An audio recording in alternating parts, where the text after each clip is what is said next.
Good afternoon, Mayor Good Pro Tem and afternoon. Council. This is a resolution number 23-087. It's adopting a small business storefront repair program. May I get a motion to approve? Move to approve. Second, Gorin. Motion made by, was that Graham, and second by Abeta, sorry. Motion made by Abeta, second by Graham. Chris. Karan.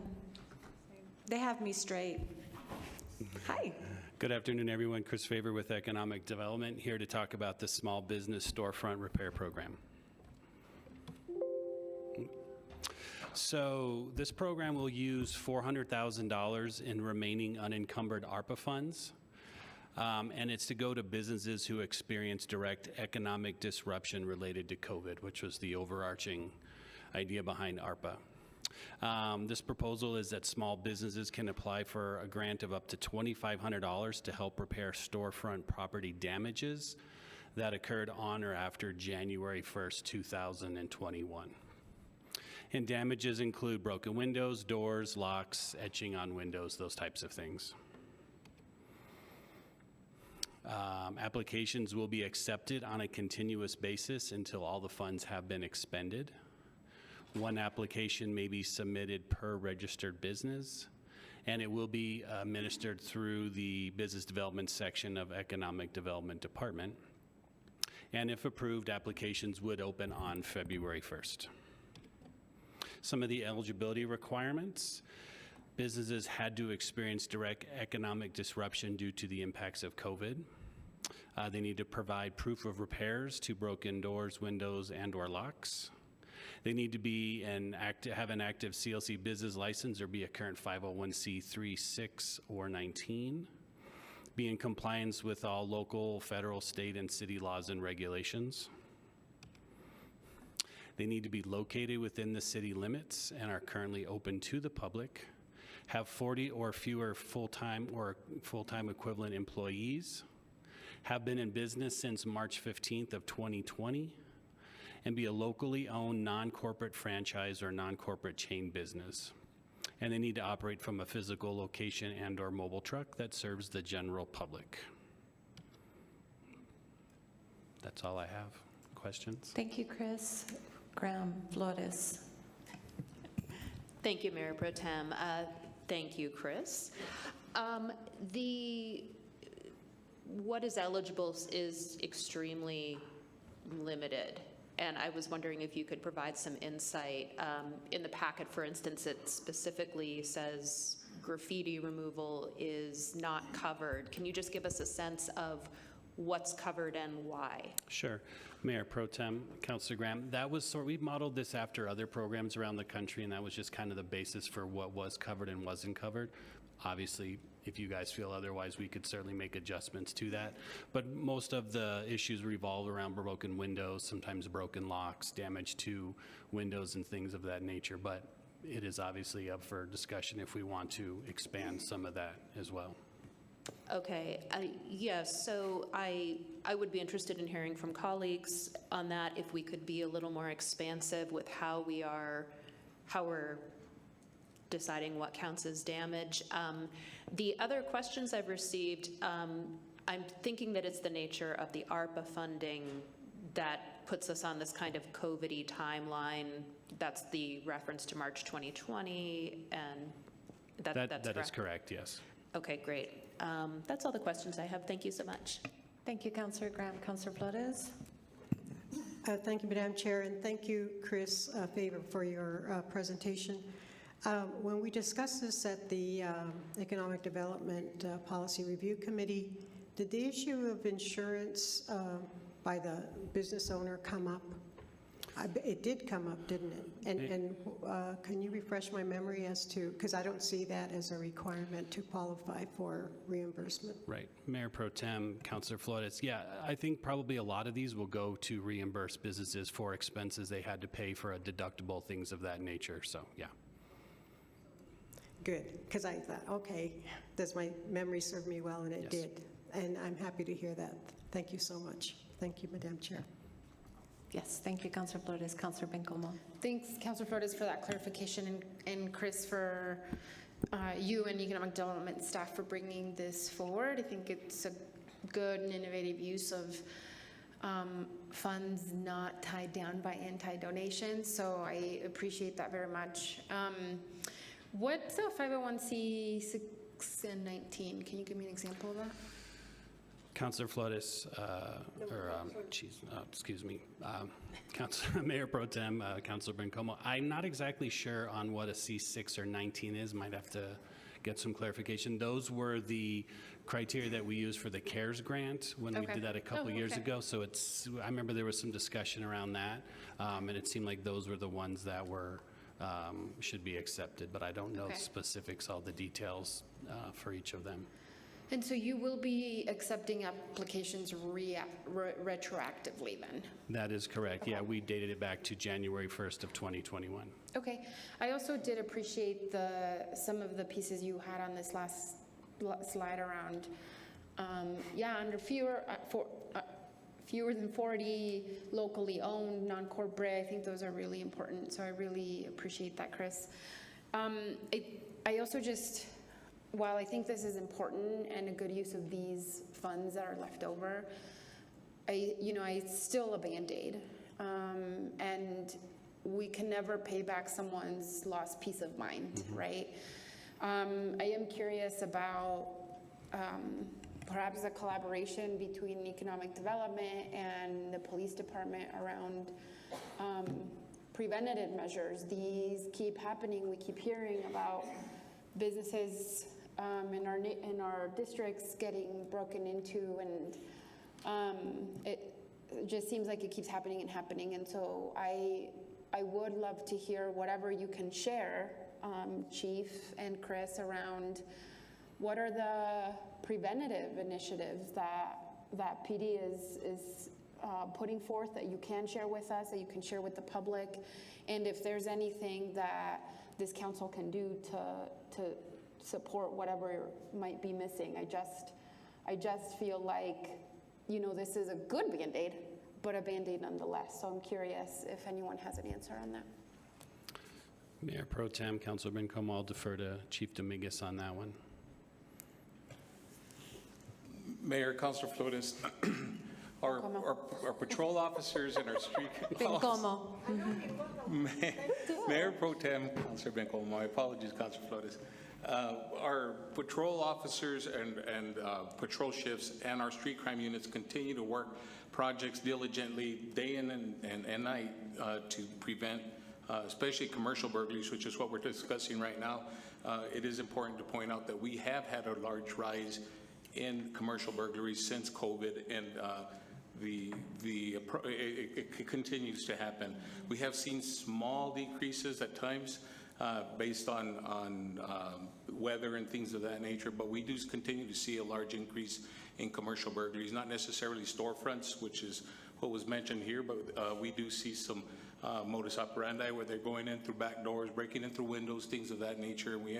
We feel the frustration from business owners as well as citizens that come forth. We continue to do what we're working projects and attempting to get more personnel, which is obviously prevention is the key, and bodies are going to be a big difference for us. Right now we are trying to add more to our staffing, and in discussions that I've had with Mr. Peely to add more staffing so that we can prevent a lot of these things from happening. Thank you, Chief. And just, I didn't quite catch you. Did you say staff aides or staffing? Oh, okay. Staffing. Oh, okay, thank you. I thought staff aides. I was like, what are staff aides? Thank you, Chief. I appreciate you noting that, and I'll continue my conversations with our city manager as well. And I do want to also just note a big thank you to like Officer Glimpf, for example, who goes out to your business and even your homes and assesses your risk factors. And so that's been a really big help for people in my district. And so I just wanted to express my gratitude for that as well, and all the small business watch programs that he has helped start. Those are all my questions, Chris. Thank you. I really appreciate it. Thank you, Councilor Bencomo. Oh, my God. sorry, Councilor Abeyta. But we're going to say that Councilor Flores looks younger today, right? Yes. Thank you.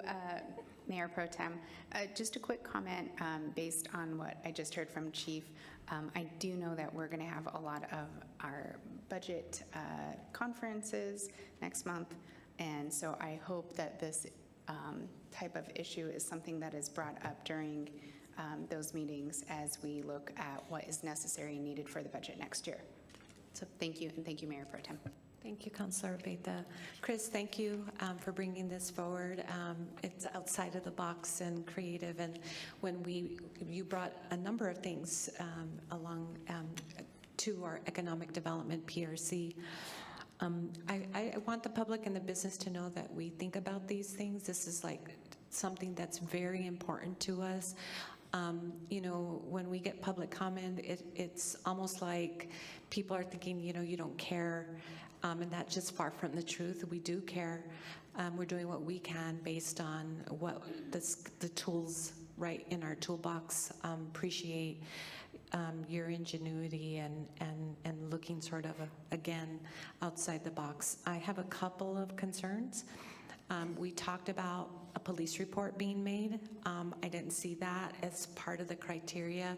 And the reason that I am pushing this a little more today is because I'm getting the impression, and when I do speak to businesses, they are not calling police, and there have been a couple of instances where I've tagged or copied Chief and Officer Glimp and Klemek, and the folks that are on the receiving end of some of this crime have not called police. They go and they look and research that information, and it's not being reported.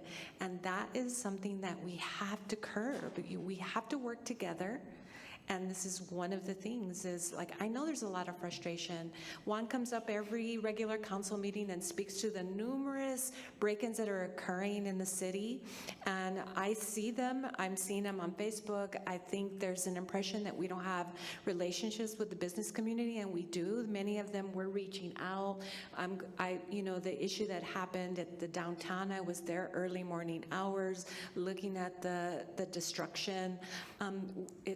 So when you start digging in, our business community isn't calling police, and that's sort of the first thing that they should be doing so that police can start investigating. And I'm not saying that it's happening all the time. Please don't misunderstand what I'm saying, but this needs to be a part of the criteria. They have to make a police report in order for police and the groups that are established to do the work that they're supposed to be doing to catch the criminal.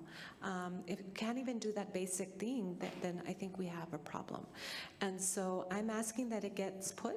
Can I just address that real quick, Mayor Yeah. Pro Tem? So we talked about that, and my thought... We did talk about it. My thought was, if someone dating back to early 2021 applied but didn't file a report at that time, I didn't want them to not be eligible for this program. And I didn't want to make that a blanket requirement. So what we're doing internally is when we get applicants that come in with something that happened recently, through the process, our staff will tell them, please file a police report and have that conversation with them. But if I made it a blanket requirement, I was afraid it was going to eliminate those businesses from the early days of the pandemic that didn't file one. And it may, I don't know if it's would be too late to go back at that point in time, but if it was, I didn't want to eliminate them on something like a technicality. So I hear what you're saying. I thought that might be the best way to handle that. I really appreciate that, Chris. I think that's something to think about, and I'm wondering if we can grandfather in, you know, from the previous time to Sure. up to February 1st, but it also. It concerns me that we're not utilizing our police force like we need to, although they get a lot of calls, like 145,000, 54,000, something like that. Chief could probably give right off the top of our head a lot of calls, but this is, for me, very basic so that it initiates the investigation moving forward. So I'm asking that maybe there's that grandfathering in from that period of time, but also encouraging the folks, like you said, when they come and present this application, that a police report is because I'm afraid that people are taking things in their own hands. We've had issues where that has happened and a person got shot dead because they went after someone that had a gun, and so it's creating a lot of tension and concern in the community there. And I realize that all of us have what we have because we work for it, and truly what's happening is a lot of this is drug related, according to what Chief and I have spoken about, related to this increase in crime. So I'd like to say that, and let's see, I think it's important to also, I appreciate Councilor Bencomo and others talking about like what PD is doing. Prevention is really important. And I've been thinking about how the Las Cruces Care Unit, although they're just two, could really help and provide some guidance along with the victim advocates that PD has, specifically when our business community is being targeted. And so I'd like to see at least one, or maybe hiring another Las Cruces Cares advocate specific to our business community, so that they can reach out upon hearing that they've been broken into and sort of outline what are the steps, and sort of kind of like a warm handoff almost, right? And that would be the liaison, if you will, to the people on patrol. And I've been talking about this for some time, and I'm really hoping that this can be a piece of this component. And if you need more money to be able to do that, I think I know some people. You know some people? I know some people that could approve from the, an additional Las Cruces Cares advocate specific to our business community. I think it will go a long way. It will bridge the gap or the barrier that I think a lot of our businesses are feeling related to the city and police department. So, anything else? Any other? Councilor Graham? Is this the point where I can propose my amendments? Yes, you can. To the resolution? Yes. Sorry in advance, Christine. Oh, no. Hit me. Mayor Pro Tem Councilor Graham, I was actually going to say that the resolution is written so non-substantive and substantive issues can be made to the program itself. So we can give direction to the city manager to add that if you would like, instead of an amendment. Okay, so we would be able to relax the standards on what is eligible, and we could also remove the provision that specifically is Correct. graffiti. Okay, Correct. I'm happy then, thank you. So, no, we don't have to say specifically. Oh, just give direction to EFO. Gotcha. Okay. Direction. We're giving you direction. I think we did, right? We're pretty specific. Do we want to recap? Do you know what Chris? Mayor Pro Tem, I can go back and rewrite the language and work with City Manager's office to make it a little bit more Expansive. Yeah, expansive, good word, yes. I can work on that today. You know, one of the other things I think I'd like to talk about is I did get a couple of emails about the urination and defecation and why isn't that included. I want to say that we have very specific programs like the spot cleanup van that comes very much if police, if that has happened. But maybe it's not working in its entirety because it's not a 24/7 program, and so I want us to consider, looking at that, because that is a pretty tough thing to have to do when it happens late at night and you're in the morning having to open up. The onus is on you to clean that up. We can't wait for the spot van to come and clean that up. So I wanted to bring that up. I had just remembered about that. But also the Mano a Mano program. Those are all those programs that I think will work in conjunction with this, that we need to, I think, partner with PIO to ensure that the public is aware of those things. And Ifo, I'm wondering if maybe we can have an element to the spot cleanup that is 24/7. Yeah, I'm not sure, but we should probably have a little more conversation about that, because I think that kind of thing is really happening, and hopefully the hygiene stations will alleviate that, but until then, that continues to be an issue. Okay, all right. Christine? This is on the motion to approve Resolution 23-087. Counselor Abeyta? Yes. Counselor Graham? Yes. Counselor Bencomo? Yes. Counselor Cran? Yes. Counselor Flores? Yes. Mayor Pro Tem? Yes. And the mayor is absent. Thank you, Christine. Thanks again, Chris. Next up, 7.